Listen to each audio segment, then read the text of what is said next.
Shalom, salam sukacita bagi kita semua. Puji Tuhan, hari yang baru, semangat yang baru, dan ini menjadi kesempatan yang baru yang Tuhan berikan kepada kita semua, agar kita di hari ini menjalin penuh sukacita karena begitu banyak hal yang harus kita kerjakan untuk hormat kemuliaan bagi nama Tuhan.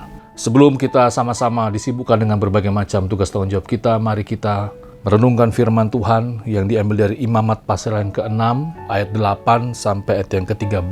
Demikian firman Tuhan. Tuhan berfirman kepada Musa, "Perintahkanlah kepada Harun dan anak-anaknya, inilah hukum tentang korban bakaran. Korban bakaran itu haruslah tinggal di atas perapian, di atas mezbah semalam-malaman sampai pagi. Dan api mezbah haruslah dipelihara menyala di atasnya. Imam haruslah mengenakan pakaian lenannya dan mengenakan celana lenan untuk menutup auratnya. Lalu ia harus mengangkat abu yang ada di atas mezbah sesudah korban bakaran habis dimakan api, dan haruslah ia membuangnya di samping mezbah. Kemudian haruslah ia menanggalkan pakaiannya dan mengenakan pakaian lain, lalu membawa abu itu keluar perkemahan ke suatu tempat yang tahir.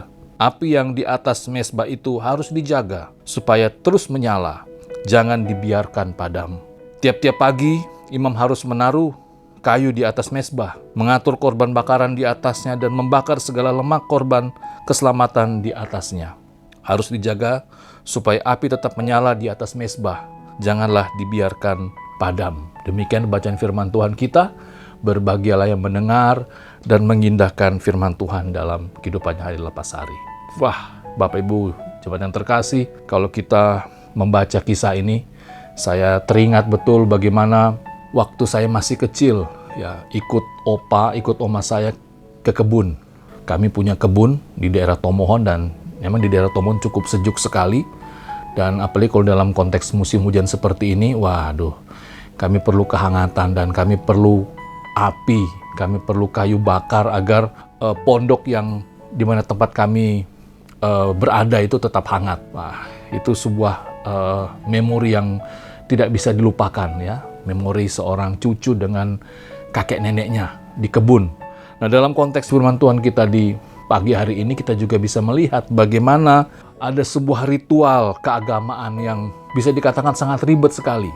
Jadi memang ini petunjuk dari Tuhan langsung kepada Musa bahwa api untuk mezbah korban bakaran itu harus terus menyala. Tapi kalau kita melihat, wah, imam harus berganti-ganti baju, tetap harus memastikan api terus menyala agar korban bakaran terus dapat dipersembahkan. Itu adalah sebuah ritual yang bisa dikatakan sangat ribet sekali. Bahkan dijelaskan 3 kali Tuhan berpesan kepada Musa perihal tentang para imam harus terus menjaga agar api tetap menyala.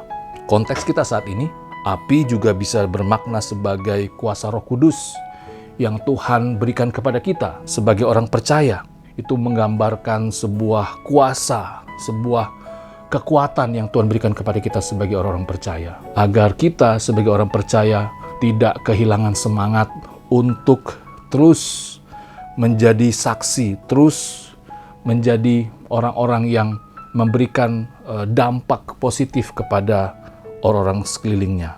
Firman Tuhan di pagi hari ini kembali mengingatkan kita bagaimana fungsi kita, bagaimana peran kita di tengah-tengah masyarakat. Dalam konteks Bapak Ibu Saudara, di kantor, tempat pekerjaan, tempat bisnis, di kampus, dimanapun kita berada, mari api Roh Kudus itu, kehangatan Roh Kudus itu tetap menyala. Sehingga kita diberikan kemampuan untuk menjadi saksi, diberikan keberanian untuk menjadi garam dan terang, agar orang-orang sekeliling kita dapat melihat bahwa Kristus ada di dalam kehidupan kita. Kiranya firman Tuhan di pagi hari ini dapat kembali mengingatkan dan memotivasi kita bagaimana kita seharusnya hidup sebagai orang-orang percaya. Mari kita berdoa. Tuhan Yesus, terpujilah nama-Mu.